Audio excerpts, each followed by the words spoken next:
성경 봉독하시겠습니다. 오늘 말씀은 창세기 1장 1절에서 5절 말씀입니다. 창세기 1장 1절에서 5절 말씀. 태초에 하나님이 천지를 창조하시니라. 땅이 혼돈하고 공허하며 흑암이 깊음 위에 있고 하나님의 영은 수면 위에 운행하시니라. 하나님이 이르시되 빛이 있으라 하시니 빛이 있었고 빛이 하나님이 보시기에 좋았더라. 하나님이 빛과 어둠을 나누사 하나님이 빛을 낮이라 부르시고 어둠을 밤이라 부르시니라. 저녁이 되고 아침이 되니 첫째 날이라. 오늘 주일 예배 제목은 어둠과 빛입니다. 예. 이 창세기에 묘사되어 있는 천지창조는 지난 시간에 살펴본 것과 같이 이스라엘 백성을 구원하시고 시내산에서 하나님의 거룩하심을 나타내셨으며 그 계명을 주어 하나님의 계명이죠. 계명을 주셔서 하나님의 백성답게 살게 하시려는 하나님의 요구 앞에 이제 구원함을 얻고 계명을 따르기를 요구받는 이스라엘 백성들의 어떤 여러 가지 질문들 중 하나님은 대체 누구시며 하나님이 무엇을 원하시며 하나님이 왜 그러하신지에 같은 어떤 근본적인 질문들에 대한 답을 가장 중요한 내용으로 하여 서술되었다고 말씀드렸습니다. 그래서 창세기 1장 1절에 등장하는 태초에 하나님이 천지를 창조하시니라 라는 표현은 창조에 관한 모든 것을 함축하는 종합적이고 분명한 선언이라고 저번 주일에 말씀드렸습니다. 이 천지라는 의미 속에는 우리는 하늘과 땅만이 아니라 거기에 속한 모든 것, 다시 말해 눈에 보이는 피조물들과 눈에 보이지 않는 피조물들을 모두 포함하여 천지 만물을 창조하신 것을 선언하신 것으로 이렇게 이해하고 있습니다. 그래서 저번 주일 예배에서 천지의 하늘천이 단수형 명사가 아니고 복수형 명사로서 첫째 하늘, 둘째 하늘, 셋째 하늘을 모두 포괄하는 하늘의 개념이라고 이렇게 말씀드렸습니다. 그러나 이제 그 다음에 이어져 나오는 구절들은 이제 역사적으로 유명한 논쟁거리입니다. 예, 창세기 1장 2절 같이 한번 다시 읽어보겠습니다. 땅이 혼돈하고 공허하며 흑암이 깊음 위에 있고 하나님의 영은 수면 위에 운행하시니라. 예. 이 창세기 1장 2절에 대해 예를 들면 전통적인 성경에 대한 이해는 무에서 유를 창조하신 것을 하나님의 창조로 이해합니다. 그리고 저번 주일에서도 창세기 1장 1절에 이 바라아라는 어떤 창조하다라는 히브리 단어의 의미가 무에서 유를 창조하는 것과 유에서 유를 갱신한다는 뉘앙스를 가진 창조하다로 두 가지 의미가 있을 수 있다고 New American Commentary라는 주석서를 제가 일부 인용하였지만 저는 무에서 유를 창조하도록 해석한다는 입장을 분명히 했습니다. 그런데 이에 대해 반대 의견을 가진 이들은 이미 있었던 만물들에 대하여 질서만을 창조하셨다라는 유에서 유를 갱신한다는 뉘앙스를 가진 창조하다의 의미로서 하나님의 창조를 다르게 해석하는 입장입니다.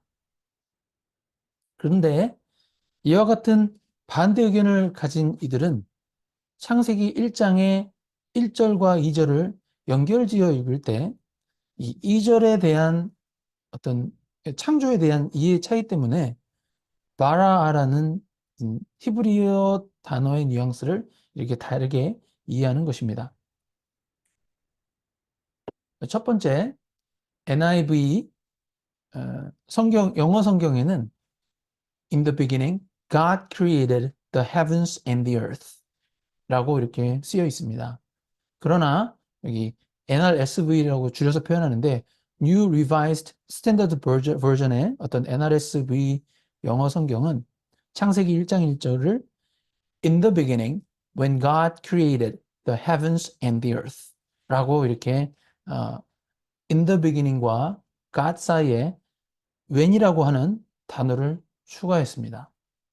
그 when이란 단어를 감안해서 이 when이라는 의미를 살려가지고 한국말로 굳이 표현하자면 태초에 하나님이 천지를 창조하신 때에 라고 이렇게 창세기 1장 1절을 해석하면서 그 다음 창세기 1장 2절로 이어져서 땅이 공허하고 흑암이 깊음 위에 있고 그 다음에 3절에서 나오는 빛의 창조를 이 흑암과 공허와 혼돈 가운데 있던 세상에서 인간들이 살 수 있는 세상으로 질서 있게 유에서 유를 창조한다는 식으로 하나님의 창조를 제한적으로 이해하는 입장인 것입니다. 다시 말해 이렇게 제한적으로 해석한 것이죠. 질서만 창조했더라고요. 그러나 이는 하나님의 창조를 제한적으로 해석했기 때문에 우리가 찬성할 수 있는 입장이 아닙니다. 그래서 우리가 찬성할 수 없는 입장이고 상식적으로 전지전능하신 하나님의 창조 능력의 어떤 권능에 어긋나는 것입니다. 그러면 이 2절이 뜻하는 것은 무엇입니까? 창세기 1장 2절이 뜻하는 것은 무엇일까요? 예. 창세기에서 언급하는 그 천지 창조는 단순히 객관적인 정보를 나열하거나 어떤 피조물인 인간들이 요구하는 호기심을 만족시키기 위해 써놓은 것이 아니라는 것입니다. 이스라엘을 애굽으로부터 구원하시고 거룩한 민족이 될 것을 요구하시는 하나님이 누구신가? 그리고 그러한 하나님의 명령을 주시는 하나님의 권위와 이유와 목적이 무엇인지 이러한 근본적인 질문들을 답하기 위해서 창세기가 기록된 것이라는 것을 잊지 않아야 할 것입니다. 하나님이 천지를 창조하신 것은 다만 하나님의 전지전능하신 능력만 발휘하셨다라는 의미로 국한되는 것이 아니라 이스라엘 민족, 이스라엘 백성 입장에서 볼 때 결국 천지 창조는 하나님의 형상을 닮은 인류를 위해서 창조하신 것이다라는 의미로 창조 기사에 초점이 있다는 것입니다. 예를 들면 하나님이 세상을 언제 만드셨는가? 공룡은 언제쯤 만드셨을까? 석탄은 언제 생겼을까? 이런 종류의 어떤 인간적인 질문들에 대한 답변을 주기 위해서 창세기를 기록한 것이 아니라는 것입니다. 창세기 1장 1절에서 하나님이 천지를 창조하셨다라고 이렇게 선포하는 것은 단지 온 우주를 하나님이 만드셨다는 것만 설명하려고 한 것이 아니라는 것입니다. 천지 창조는 우리 하나님이 하신 일이니까 그러한 우주 만물 가운데 하나님의 형상을 닮은 인간을 하나님이 창조하신 것이 우주 만물을 창조하신 것 중 최고의 절정이며 하나님의 목적임을 알리는 것이 창세기가 집필된 의도입니다. 그러므로 천지 만물을 인간이 잘 살 수 있도록 유익하게 조성하신 것이 하나님의 천지 창조에 있어서 중요한 특징이 되는 것입니다. 이것이 바로 창세기가 쓰여진 목적입니다. 하나님은 우리 인간들을 위하여 이 천지를 창조하셨습니다. 그리고 우리를 위하여 역사를 주관하신다는 것을 창세기를 통해서 이해할 수 있다는 것입니다. 대표적인 예로 구원 얻은 그리스도인들이 예상하는 궁극적인 보상을 영생복락이라고 표현을 합니다. 영생복락에 해당하는 여러 표현 중에 요한계시록 21장 1절에 새하늘과 새 땅이라는 약속이 있고, 이러한 새하늘과 새 땅은 지금 우리가 살고 있는 이 지구 환경과는 다른 어떤 죄가 없고 죄에 따른 벌이 없는 곳입니다. 새 하늘과 새 땅은 다시는 눈물이 없고 곡하는 것도 없고 해하는 것도 없고 상하는 것도 없고 슬픔도 없고 절망이 없는 곳으로 묘사됩니다.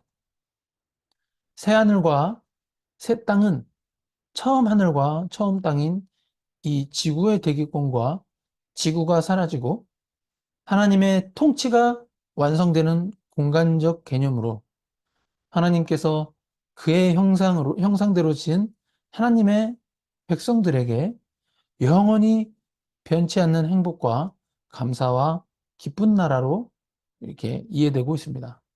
그래서 그 표현을 새 하늘과 새 땅이라고 하는데, 하늘과 땅의 개념은 하나님이 천지를 창조하시던 창조주의 능력과 그 하늘과 땅을 만드시는 창조의 능력이 그의 형상대로 지어진 그의 백성들, 인간들이죠. 그의 백성들을 복주기 위한 창조였던 것을 이미 내포하고 있는 것입니다. 결국 천지를 창조하신 하나님은 단순히 초자연적 능력과 이 세상과 우주를 만드신 하나님이실 뿐만 아니라 우리 개개인을 위하여 이러한 모든 것들을 만드신 하나님이시라는 것입니다. 다시 말해 창세기를 쭉 읽어나가다 보면 하나님을 바라보는 초점은 단순히 천지창조의 하나님에서 그치는 것이 아니고 나의 하나님, 나의 아버지라고 부를 수 있는 관점으로 창세기의 초점이 우리 각 자신으로 이렇게 모아져 오게 된다는 것입니다. 창세기 15장은 이스라엘 백성이 홍해를 건너 하나님의 귀한 간섭으로 큰 기적을 이루어 홍해를 갈라 그곳을 건너 뒤쫓아오던 애굽 병사들이 모두 다 죽고 이스라엘 백성들에게 구원을 이루시고 난 이후 모세와 이스라엘 백성들이 드린 찬송입니다. 한번 다 같이 읽어보도록 하겠습니다. 이때에 모세와 이스라엘 자손이 이 노래로 여호와께 노래하니 일렀으되 내가 여호와를 찬송하리니 그는 높고 명화로우시며 말과 그 탄자를 바다에 던지셨음이로다. 여호와는 나의 힘이요 노래시며 나의 구원이시로다. 그는 나의 하나님이시니 내가 그를 찬송할 것이요 내 아버지의 하나님이시니 내가 그를 높이리로다. 여호와는 나의 용사시니 여호와는 그의 이름이시로다. 그가 바로의 병거와 그의 군대를 바다에 던지시니 최고의 지휘관들이 홍해에 잠겼고 깊은 물에 그들이 덮으니 그들이 돌처럼 깊음 속에 가라앉았도다. 여호와여 주의 오른손이 권능으로 영광을 나타내시니이다. 여호와여 주의 오른손이 원수를 부수시니이다. 주께서 주의 큰 위엄으로 주를 거스르는 자를 덮으시니이다. 주께서 진노를 발하시니 그 진노가 그들을 지푸라기같이 사르니이다. 주의 콧김에 물이 쌓이되 파도가 언덕같이 일어서고 큰 물이 바다 가운데 엉기니이다. 원수가 말하기를 내가 뒤쫓아 따라잡아 탈취물을 나누리라. 내가 그들로 하여 말미암아 내 욕망을 채우리라. 내가 내 칼을 빼리니 내 손이 그들을 멸하리라 하였으나 주께서 바람을 일으키심에 바다가 그들을 덮으니 그들이 거센 물에 납같이 잠겼나이다. 여호와여 신중에 주와 같은 자가 누구니까 주와 같이 거룩함으로 영광스러우며 찬송할 만한 위엄이 있으며 기이한 일을 행하는 자가 누구니까 주께서 오른손을 드신즉 땅이 그들을 삼켰나이다.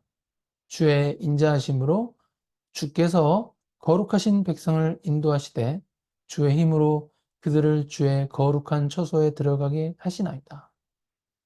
여러 나라가 듣고 떨며 블레셋 주민이 두려움에 잡히며 에돔 두령들이 놀라 모압 영웅이 떨림에 잡히며 가나안 주민이 다 낙담하나이다. 놀람과 두려움이 그들에게 임함에 주의 팔이 크므로 그들이 돌같이 침묵하여 싸우니 여호와여 주의 백성이 통과하기까지 곧 주께서 사신 백성이 통과하기까지였나이다. 주께서 백성을 인도하사 그들을 주의 기업에 산에 심으시리이다. 여호와여 이는 주의 처소를 삼으시려고 예배하신 것이라 주여 이것이 주의 손으로 세우신 성소로소이다. 여호와께서 영원 무궁하도록 다스리시도다 하였도다. 아멘. 홍해를 건넌 사건을 다만 하나님이 어떤 초자연적인 능력으로 이스라엘 백성을 애굽으로부터 구원해 내시고 적군을 죽이셨다라는 수준의 이해로 머물러서는 안 됩니다. 그보다 한 단계 더 나아가 천지창조의 원리처럼 이스라엘 백성을 흉용한 바다와 물에서 꺼내어 약속의 땅으로 인도하기 위해 하나님을 모으는 자들은, 다시 말해 하나님이 상관하지 않는 자들이죠. 이런 자들은 기쁨과 공허함 가운데 그대로 내버려 두셨다라는 수준까지 어떤 이해를 확장시켜야 하는 것입니다. 하나님이 우리 그리스도인들에게 도움을 주시고 하나님을 반대하는 자들에 대하여 벌을 주신다라는 이해 수준을 넘어서 오직 하나님만이 흑암과 공허와 혼돈 속에서 인간을 위한 복과 유익과 기쁨을 만드시는 주님이시고 하나님 없이는 기쁨과 흑암을 벗어날 수 없음을 대조하는 것이 창세기 15장 찬송에 있어서 어떤 가장 특징적인 부분인 것입니다. 신명기 38장 8절에서 14절까지 또 같이 읽어보시도록 하겠습니다. 지극히 높으신 자가 민족들에게 기업을 주실 때, 인종을 나누실 때 이스라엘 자손의 수요대로 백성들의 경계를 정하셨도다. 여호와의 분깃은 자기 백성이라 야곱은 그가 택하신 기업이로다. 여호와께서 그를 황무지에서 어떤 짐승이 부르시는 광야에서 만나시고 호위하시며 보호하시며 자기의 눈동자같이 지키셨도다. 마치 독수리가 자기의 보금자리를 어지럽게 하며 자기의 새끼 위에 너풀거리며 그의 날개를 펴서 새끼를 받으며 그의 날개 위에 그것을 없는 것 같이 여호와께서 홀로 그를 인도하셨고 그와 함께한 다른 신이 없었도다. 여호와께서 그가 땅의 높은 곳을 타고 다니게 하시며 밭의 소산을 먹게 하시며 반석에서 꿀을 굳은 반석에서 기름을 빨게 하시며 소에 엉긴 젖과 양의 젖과 어린 양의 기름과 바산에서 난 숫양과 염소와 지극히 아름다운 밀을 먹이시며 또 포도즙에 붉은 술을 마시게 하셨도다. 하나님은 출애굽하셨던 이스라엘 백성을 젖과 꿀이 흐르는 약속의 땅으로 데려고 가십니다. 이것은 단순히 이스라엘 백성들로 하여금 종되었던 애굽이라는 곳과 광야라는 황무지와 젖과 꿀이 흐르는 가나안 땅의 어떤 지역적 장소들을 단순히 비교만 하는 것이 아닙니다. 이 구절들은 하나님이 젖과 꿀이 흐르는 땅으로 이끄셨다는 설명이라기보다는 오직 전지전능하신 하나님만이 우리를 젖과 꿀이 흐르는 땅으로 인도하실 수 있다라는 것입니다. 하나님의 구원은 우리를 마치 창세기 1장 2절의 말씀대로 땅이 혼돈하며 공허하며 흑암이 깊음 위에 있고 하나님의 영은 수면 위에 운행하시니라와 같이 흑암과 깊음과 혼돈, 공허함 가운데 있던 우리에게 빛을 주시고 땅과 물을 나누시고 각종 소산물들이 자라게 하신 것과 같이 우리에게 젖과 꿀이 흐르는 땅을 주실 수 있는 분이라는 것입니다. 마태복음 4장 12절부터 16절까지 같이 읽도록 하겠습니다. 예수께서 요한이 잡혔음을 들으시고 갈릴리로 물러가셨다가 나사렛을 떠나 스불론과 납달리 지경 해변에 있는 가버나움에 가서 사시니 이는 선지자 이사야를 통하여 하신 말씀을 이루려 하심이라 일렀으되 스불론 땅과 납달리 땅과 요단강 저편 해변길과 이방의 갈릴리와 흑암에 앉은 백성이 큰 빛을 보았고 사망의 땅과 그늘에 앉은 자들에게 빛이 빛이었도다 하였느니라. 아멘. 네.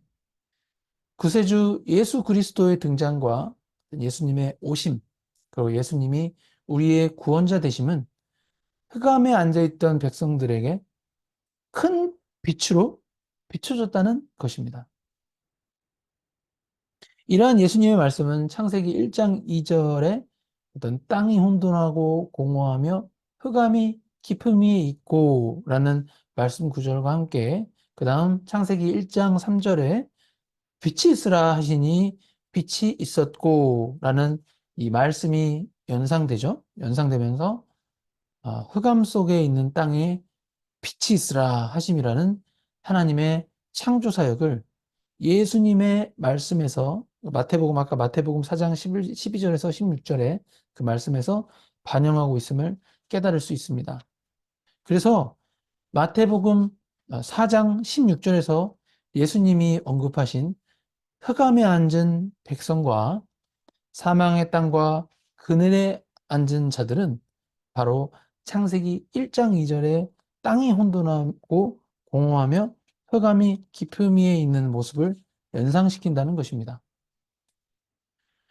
우리 이게 사망과 흑암과 절망과 공포 속에 있었던 우리에게 창세기 1장 3절처럼 빛이 있으라 라고 이렇게 하나님이 말씀하신 천지 창조하셨던 어떤 태초의 때와 같이 예수 그리스도를 통해 구원의 빛을 이렇게 비추신 것입니다.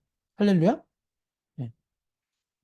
고린도후서 4장 6절 어두운 데에 빛이 빛이라 말씀하셨던 그 하나님께서 예수 그리스도의 얼굴에 있는 하나님의 영광을 아는 빛을 우리 마음에 비추셨느니라.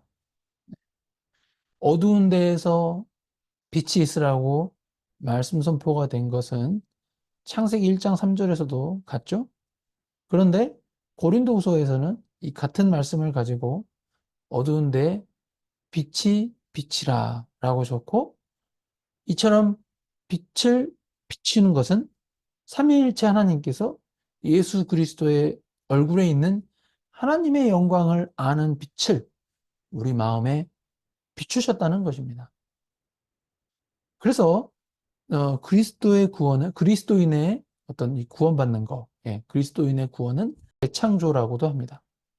우리가 예수님을 믿는 것을 이렇게 재창조라고 부른다는 것이죠.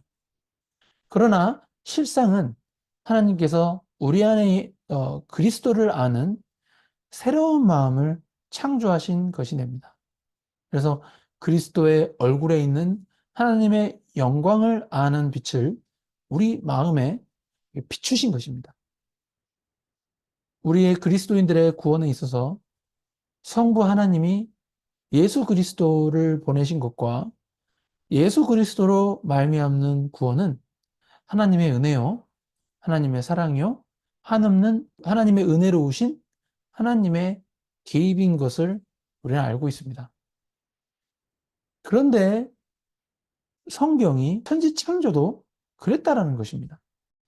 천지창조는 우리와 무관하게 그냥 자연과 환경을 만들어 놓은 물질 세계의 작업이었던 것이 아니고 바로 그런 우리를 위해서 마치 어느 나라의 임금이 자기 아들을 위해서 집을 짓고 정원을 만든 것과 같이 이 천지를 창조하셨더라는 것입니다.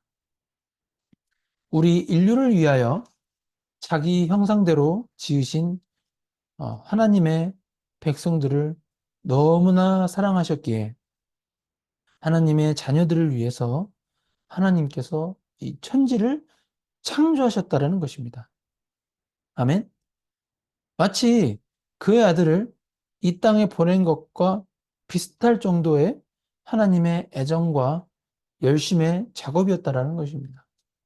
그러면 우리는 이러한 것들을 통해서 믿음의 분명한 근거와 확신을 가지게 됩니다. 그러한 근거와 확신을 가지고 다음 구절들을 읽어보겠습니다. 마태복음 7장 7절에서 11절. 구하라, 그래야면 너에게 주실 것이요. 찾으라, 그래야면 찾아낼 것이요.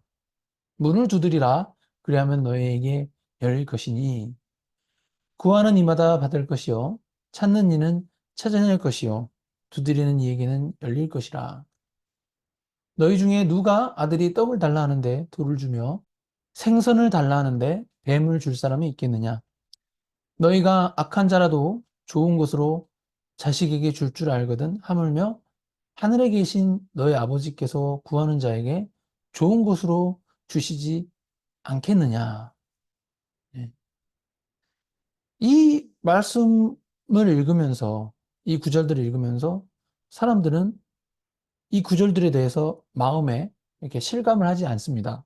성경 말씀이니까 이게 뭐 틀렸을 리는 없겠지라 정도만 받아들이지 설마 이 말씀대로 진짜 그럴까라는 마음도 의심이라 하기는 좀 그렇지만 약간 그런 마음도 공존하는 것입니다. 근데 이 7장 11절 한번 다시 읽어보실까요? 너희가 악한 자라도 좋은 것으로 자식에게 줄 알거든. 하물며 하늘에 계신 너희 아버지께서 구하는 자에게 좋은 것으로 주시지 않겠느냐.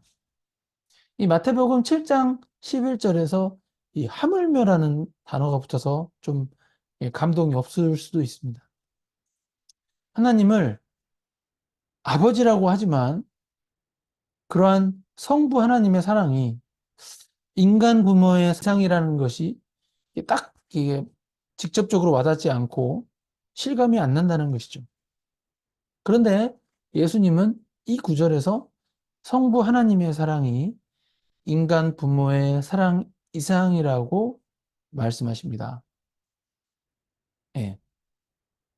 인간관계에서 부모 자식 관계를 보면 자식이 부모를 위하는 경우는 별로 없습니다. 반대로 부모가 이렇게 자식을 위하죠. 자식은 부모에게 빌지 않습니다. 오히려 자식은 부모에게 경우에 따라서 공갈까지 칩니다. 예를 들면 나 밥 안 먹어. 짜증도 내고 가끔. 예. 나 집 나간다. 이렇게 이런 식으로 부모에게 공갈을 칠 수도 있습니다. 또 애들은 근데 이제 눈치가 있어가지고 부모가 얼마나 자기를 극진히 사랑하는지를 이렇게 알고 있습니다. 본능적으로. 그래서 자기 자신이 고통스러우면 부모가 고통스러워하는 것을 알고 있습니다. 그래서 자녀는 부모에게 떼도 쓰고 어떤 그런 공갈을 치는 것입니다. 근데 이게 자식 이기는 부모가 없다는 말처럼 그런 어린 자녀 앞에서 부모가 쩔쩔맵니다. 우리는 하나님과 우리의 관계를 생각할 때 이런 부모와 자식과의 관계에서 자녀에게 쩔쩔매는 부모의 마음까지는 생각하지 못하는 경향이 있습니다. 하나님은 마치 그런 부모님이 아니고 심판관, 재판관 같아가지고 우리가 하는 것을 보고 점수가 좋으면 떡을 하나 더 주고 점수가 나쁘면 벌을 주고 뭐 이런 식으로 두렵고 약간 먼 존재로 이렇게 바라보는 것이죠.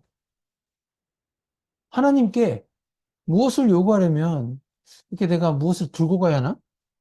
아니면 뭐 하나님한테 이번 일만 들어주시면 제가 이렇게 어떤 것을 하겠습니다라고 이렇게 서원하고 이렇게 기도하면서 이런 식으로 우리는 하나님을 좀 찾아가는 경향이 있을 수 있습니다. 그러나 이러한 접근 방식은 우리와 하나님과의 관계에서 아버지와 자녀의 관계인 사랑의 아버지를 놓치는 것입니다. 하나님이 무슨 비즈니스 대상자가 아니잖아요. 그죠? 우리는 어떤 거래를 하러 하나님께 가고 최소한 우리가 얻을 만한 것들을 얻기 위해 하나님께 무언가를 이렇게 바쳐야 한다라고 생각하기 쉽습니다. 이것이 우리 신앙의 가장 큰 걸림돌입니다. 즉, 아버지 하나님의 사랑에 대한 확신이 없는 것이죠. 예수 그리스도를 주신 하나님의 사랑을 이게 말로는 하나님의 사랑이라고 하지만 어, 하나님이 이미 태초에 천지를 창조하실 때부터 이 우주 만물을 우리를 위해서 만드시고 우리에게 다 주셨다라는 것을 우리가 잘 모릅니다. 아담의 죄로 인하여 전 인류가 타락했을 때, 타락하게 되었을 때 하나님은 세상을 저주해 버리셨습니다.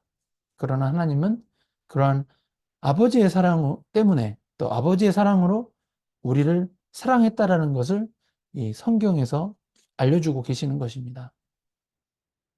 예. 너희가 11절 다시 읽어볼게요. 너희가 악한 자라도 좋은 것으로 자식에게 줄 알거든. 하물며 하늘에 계신 너희 아버지께서 구하는 자에게 좋은 것으로 주시지 않겠느냐? 이 말씀이 의아하게 들리면 안 됩니다. 이런 사랑의 하나님이신 것을 깊이 깨달아야 합니다. 구약 시대 성도들에게 하나님은 어떻게 이해되었냐면 시편 121편을 보면 좀 알 수 있습니다. 같이 한번 읽어보시도록 하겠습니다. 내가 산을 향하여 눈을 들리라. 나의 도움이 어디서 올까? 나의 도움은 천지를 지으신 여호와에게서로이다. 여호와께서 너를 실족하지 아니하게 하시며 너를 지키시는 이가 졸지 아니하시리로다. 이스라엘을 지키시는 이는 졸지도 아니하시고 주무시지도 아니하시리로다. 여호와는 너를 지키시는 이시라. 여호와께서 내 오른쪽에서 내 그늘이 되시나니 낮의 해가 너를 상하게 하지 아니하며 밤의 달도 너를 해치지 아니하리로다. 여호와께서 너를 지켜 모든 환난을 면하게 하시며 또 내 영혼을 지키시리로다. 여호와께서 너의 출입을 지금부터 영원까지 지키시리로다. 예. 내 도움이 내 도움이 어디서 오느냐? 천지를 지으신 여호와 하나님에서 내 도움이 온다라는 것입니다. 이제 우리는 하나님에 대한 이해가 깊어졌죠? 단순히 초월적인 힘을 지니신 하나님이 아니고 초월적인 힘은 당연히 가지고 계시고 예, 여러분 개인과 나를 위해서 이 천지를 지으신 하나님이라는 것입니다. 시편 121편 5절과 6절을 다시 읽겠습니다. 제가 일부러 좀 더 두껍게 표시를 했는데요.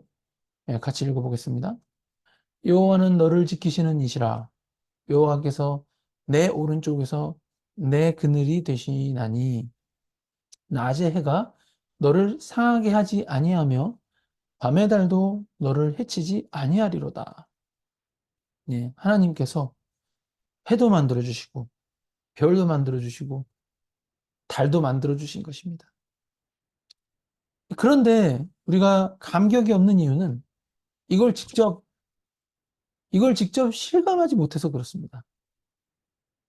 해와 별과 달까지 하나님이 우리를 위해 만들어 주셨는데 무슨 걱정이 있느냐라고 하나님이 이렇게 말씀하시는 것입니다. 시편 121편을 쓴 사람은 처음에 뭐로 시작했습니까? 1절과 2절 한번 같이 읽어보실까요? 내가 산을 향하여 눈을 들리라. 나의 도움이 어디서 올까? 나의 도움은 천지를 지으신 여호와에게서로다. 아멘? 네. 절망적인 상황에서 무엇을 깨닫느냐? 네. 천지를 지으신 하나님, 해와 달과 별을 창조하신 하나님을 이렇게 성경이 말씀하고 있는 것입니다. 삶의 정황 가운데 어려운 일이 있을 수 있습니다. 그러나 하나님만이 모든 일이나 사랑에 대한 이 모든 것에 대한 답입니다. 낮에 해도 밤의 날도 바람이 불어도 비가 와도 그 어느 것도 모두 그리스도 예수 안에 있는 사랑에서 우리를 결코 끊을 수가 없는 것입니다. 성경은 바로 이 천지를 지으신 하나님, 그리고 그 아들을 보내신 하나님, 하나님께서 하나님 되신다를 근거로 하여 신앙을 고백하는 것입니다.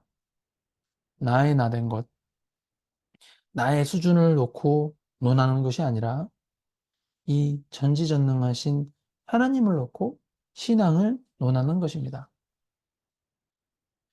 대표적으로 이제 이사야 63장 15절에서 17절을 읽어보도록 하겠습니다.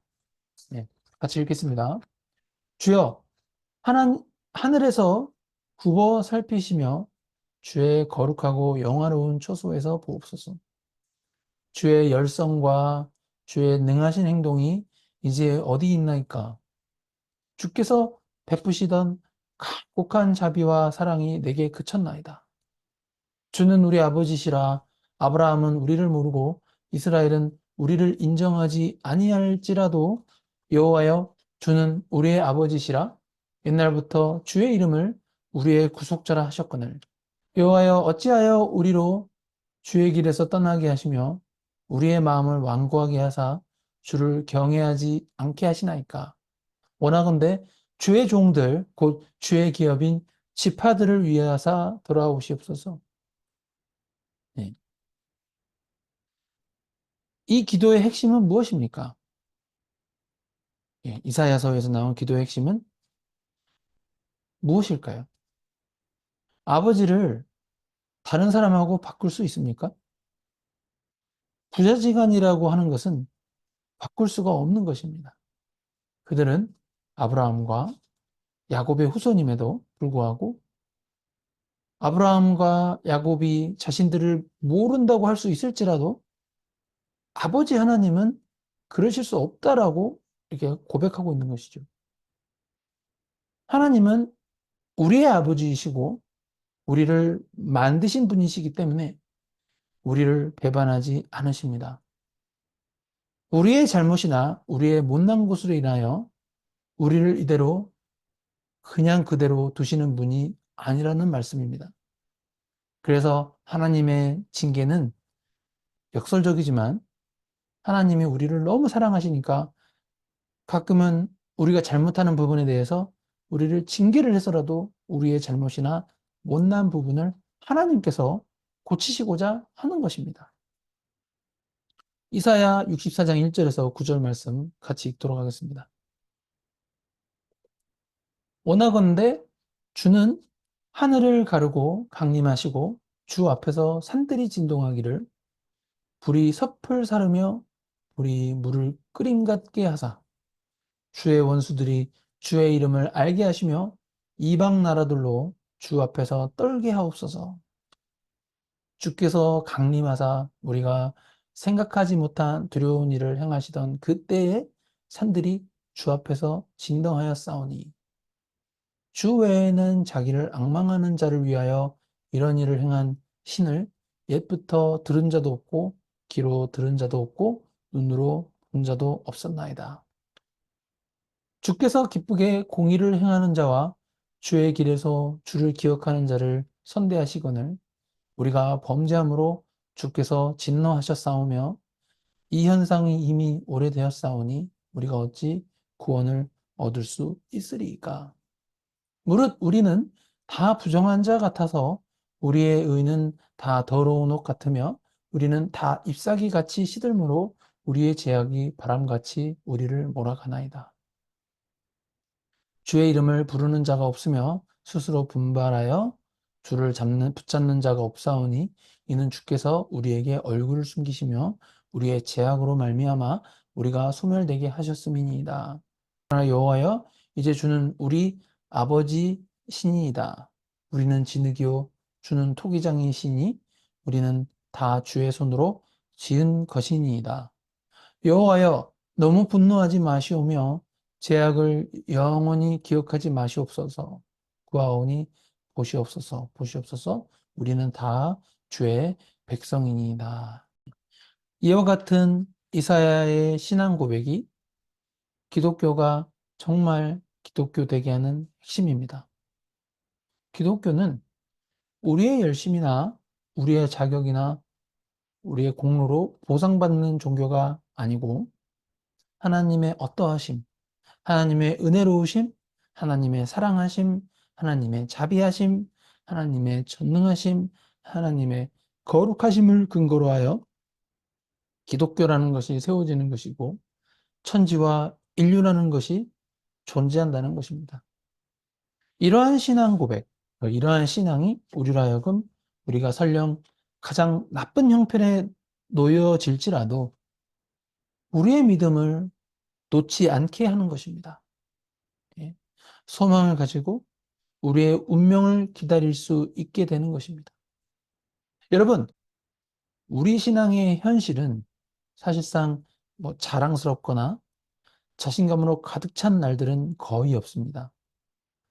여기 표현한 대로 하면 이사야서 64장 6절 말씀처럼 무릇 우리는 다 부정한 자 같아서 우리의 의는 다 더러운 옷 같으며 우리는 다 잎사귀 같이 시들므로 우리의 죄악이 바람같이 우리를 몰아가나이다. 이러한 이사야의 표현에 의해서 이 세상에서는 저는 그런 자가 아닙니다라고 할 사람이 하나도 없다는 것이죠. 그러니까 다시 말해서 우리는 다 알아요. 우리 스스로가 부정한 자라는 거, 예, 죄밖에 없다라는 거. 그러나 기독교의 진리인 복음은 우리가 설령 못난 것이 있을지라도 하나님이 우리를 지으셨을 때 하나님의 복을 주시겠다는 약속하심과 같이 우리의 모든 절망에서 우리를 구원하시고 우리를 고치시고 이 못난 우리의 삶 속에서 하나님이 개입하셔서 각 개인을 구원하시고 고치시고 우리를 사랑하신 그 사랑으로 각 개인을 구원시키신다는 것입니다. 예, 성화의 과정도 하나님이 이끄신다는 것입니다. 하나님은 우리의 아버지이십니다. 우리는 우리 스스로를 책임지지 못합니다. 우리 하나님은 우리를 그대로 놓아두지 않는 아버지 하나님이십니다. 네. 예수 그리스도를 믿음으로 구원을 받고 그 성화의 과정을 우리 하나님께서 사랑으로 인도하신다는 것입니다. 흑암, 공허, 혼돈에 빛을 비추시며 하나님의 형상으로 흙으로 빚어 사람을 창조하셨습니다.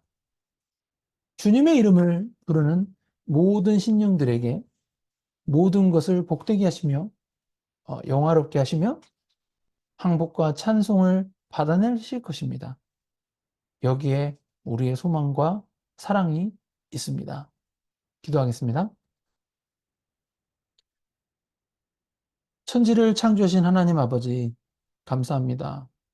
죄로 인해 영원한 불못에 던져질 수밖에 없었던 우리를 하나님의 빛인 예수 그리스도로 말미암아 구원받게 하시고 더 나아가 우리로 하여금 하나님을 아버지라고 부를 수 있는 특권을 주셔서 진심으로 감사드립니다.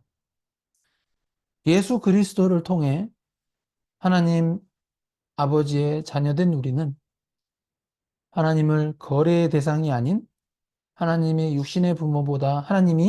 우리의 육신의 부모보다 더 가까우신 아버지라는 존재이시고 우리가 오직 의지해야 할 유일한 분이심을 오늘 말씀 가운데 깊이 깨닫게 해주셔서 감사드립니다. 성도들의 각 개인의 삶 가운데 문제나 어려움이 있을 수 있습니다. 그러나 그러한 문제나 어려움에 얼굴을 파묻고 사는 것이 아니고 그러한 문제나 어려움마저 범사에 하나님께 감사하고 새 하늘과 새 땅으로 인도하실 하나님만 바라보며 살아가는 저희들 되게 하여 주시옵소서. 주일 예배 잘 마치게 해주셔서 감사드리며 이 모든 것을 예수 그리스도 이름으로 기도드립니다. 아멘. 예, 광고하겠습니다.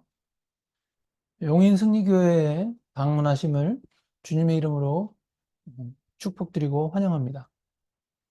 용인승리교회는 대한예수교 장로회 대신총회에 소속된 개혁주의 전통을 계승하는 장로교회로서 다시 오실 예수님을 언제든 맞이할 준비가 된 세상에서 승리하는 성도들을 길러내야 한다는 시대적 사명을 감당하는 교회입니다. 주일 예배 현장 참석을 원하시는 분은 servant.sejong@gmail.com으로 연락 주시기 바랍니다. 저희가 이렇게 줌 미팅으로도 예배 실시간 영상을 제공하고 있습니다. 그래서 보시면 814-0389-3515라는 번호를 누르시고 줌 미팅으로 들어오실 수 있고 그 비밀번호는 1234를 누르시면 자동으로 이렇게 실시간으로 같이 주일 예배를 드릴 수 있습니다. 주일 예배는 매주일 오후 12시입니다. 주기도문으로 오늘 주일 예배 마치도록 하겠습니다.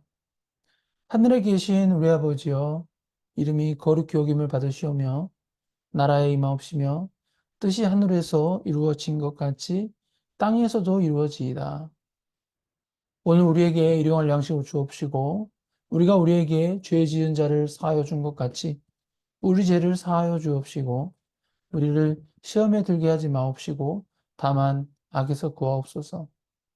나라와 권세와 영광이 아버지께 영원히 있사옵나이다. 아멘.